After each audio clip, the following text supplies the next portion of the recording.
इस युग में सास और बहू की अनोखी प्यार आपने कहीं नहीं देखी होगी, तो चलिए हम आज आपको सास और बहू की एक अनोखी प्रेम कहानी सुनाती हूँ। सास ने बाहर से आवाज लगाई, अरे मर गई क्या? अंदर से आवाज, जिंदा हूँ माँ जी। तो फिर मेरी चाय क्यों अभी तक नहीं आई? कब से पूजा करके बैठी हूँ, ला रही हूँ माँ जी। बहू चाय के साथ भजिया भी ले आई। सास ने कहा, तेल का खिलाकर क्या मरोगी? बहू ने कहा, ठीक है माँ जी, ले जाती हूँ। सास ने कहा, रहने दे, अब बना दिया है तो खा लेती हूँ।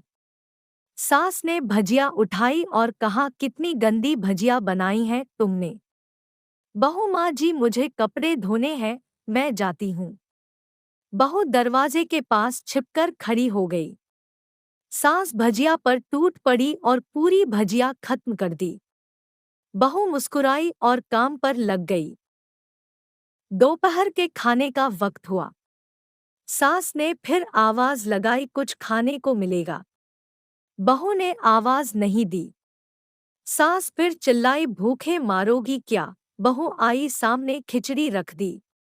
सास गुस्से से, ये क्या है? मुझे इसे नहीं खाना, इसे ले जाओ। बहू ने कहा, आपको डॉक्टर ने दिन में खिचड़ी खाने को कहा है, खाना तो पड़ेगा ही। सास मुंह बनाते हुए, हाँ तू मेरी माँ बन जा। बहू फिर मुस्कुराई और चली गई। आज इनके घर पूजा थी। बहू सुबह 4 बजे से उठ गई। पहले स्नान किया, फिर फूल लाई, माला बनाई, रसोई साफ की, पकवान और भोज बनाया। सुबह के 10 बज गए। अब सास भी उठ चुकी थी।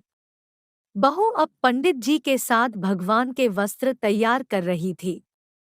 आज ऑफिस की छुट्टी भी थी, उनके पति भी घर पर थे। पूजा शुरू हुई। सास चिल्लाती, बहू ये नहीं है, वो नहीं है। बहू दौड़ी दौड़ी आती और सब करती। अब दोपहर के 3 बज गए थे। आरती की तैयारी चल रही थी। पंडित जी ने सबको आरती के लिए बुलाया और सबके हाथों में थाली दी। जैसे ही बहू ने थाली पकड़ी, थाली हाथों से गिर पड़ी। शायद भोज बनाते हुए बहू के हाथों में तेल लगा था, जिसे वो पोंछना भूल गई थी। सारे लोग तरह तरह की बातें करने लगे। कैसी बहू है, कुछ नहीं आता, एक काम भी ठीक से नहीं कर सकती, ना जाने कैसी बहू उठा लाए। एक आरती की थाली भी संभाल नहीं सकी। उसके पति भी गुस्सा हो गए, पर सास चुप रही, कुछ नहीं कहा, बस यही बोल के छोड़ दिया, सीख रही है, सब सीख जाएगी धीरे धीरे। अब सबको खाना परोसा जाने लगा। बहू दौड़ दौड़ के खाना देती, फिर पानी लाती। करीब 70-80 लोग हो गए थे। इधर 2 नौकर और बहू अकेली, फिर भी वहाँ सारा काम बहुत ही अच्छे तरीके से करती। अब उसकी सास और कुछ आस पड़ोस के लोग खाने पर बैठे। बहू ने खाना परोसना शुरू किया। सबको खाना दे दिया गया। जैसे ही पहला निवाला सास ने खाया, तुमने नमक ठीक नहीं डाला क्या? एक काम ठीक से नहीं करती, पता नहीं मेरे बाद कैसे ये घर संभालेगी। आस पड़ोस वालों को तो जानते ही हो ना साहब, वो बस बहाना ढूंढते हैं नुक्स निकालने का।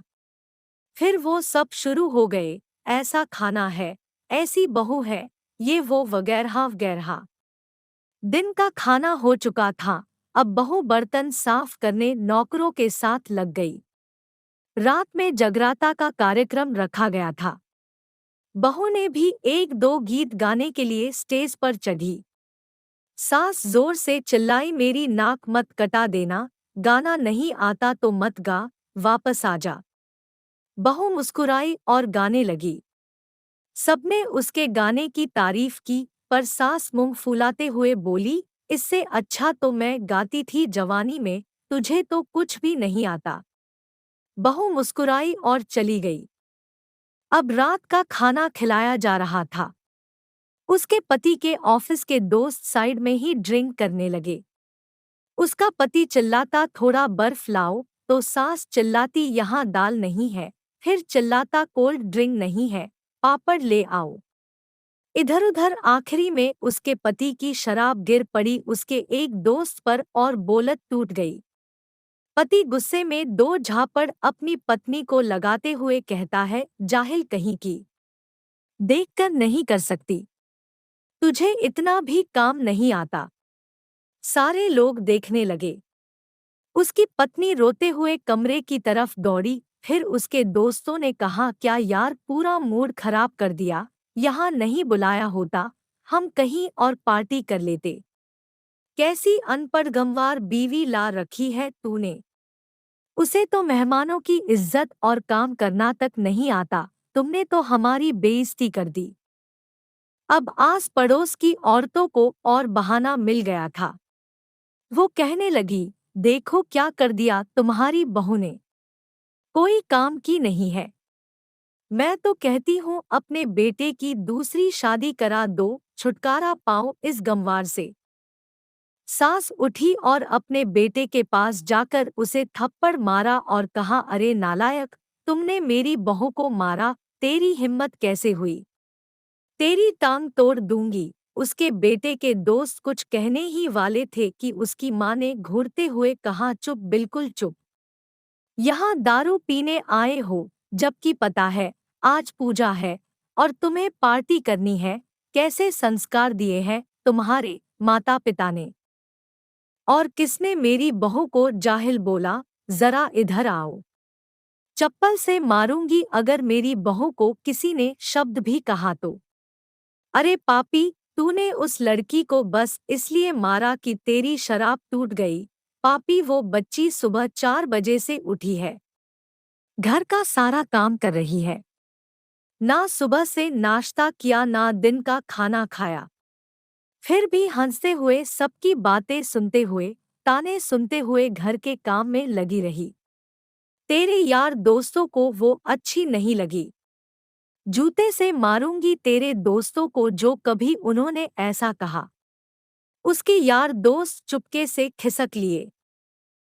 अब सास बहू के कमरे में गई और बहू का हाथ पकड़कर बाहर लाई। सबके सामने कहने लगी, किसने कहा था अपनी बहू को घर से निकाल के दूसरी बहू ले आना, जरा सामने आओ। कोई सामने नहीं आया। फिर सास ने कहा, तुम जानते भी क्या हो इस लड़की के बारे में, ये मेरी माँ भी है, बेटी भी। माँ इसलिए मुझे गलत काम करने पर डांटती है और बेटी इसलिए कभी कभी मेरी दिल की भावनाएं समझ जाती है, मेरी दिनरात सेवा करती है, मेरे 1000 ताने सुनती है पर एक शब्द भी गलत नहीं कहती, ना सामने ना पीठ पीछे। और तुम कहते हो दूसरी बहू ले आऊं। याद है ना छुटकी की दादी, अपनी बहू की करतूत। सास ने गुस्से से पड़ोस की महिला को कहा, अभी पिछले हफ्ते ही तुम्हें मियाँ बीवी भूखे छोड़ घूमने चले गए थे। मेरी इसी बहू ने 7 दिनों तक तुम्हारे घर पर खाना पानी, यहाँ तक कि तुम्हारे पैर दबाने जाती थी और तुम इसे जाहिल बोलती हो। जाहिल तो तुम सब हो जो कोयले और हीरे में फर्क नहीं जानते। अगर आइंदा मेरी बहू के बारे में किसी ने एक लफ्ज भी बोला तो मुझसे बुरा कोई नहीं होगा, क्योंकि ये मेरी बहू नहीं, मेरी बेटी है। बहू सिसकियां लेते हुए फिर कमरे में चली गई। सास ने एक प्लेट उठाई और भोजन परोसा। बहू के कमरे में खुद ले गई। सास को भोजन लाते देखा तो बहू ने कहा, अरे माँ जी, आप क्या कर रही हो, मैं खुद ले लेती। सास ने प्यार से ताना मारते हुए कहा, डर मत, इसमें जहर नहीं है, मार नहीं डालूंगी तुझे। तुझे नई सास चाहिए होगी पर मुझे अभी भी तू ही मेरे घर की बहू चाहिए।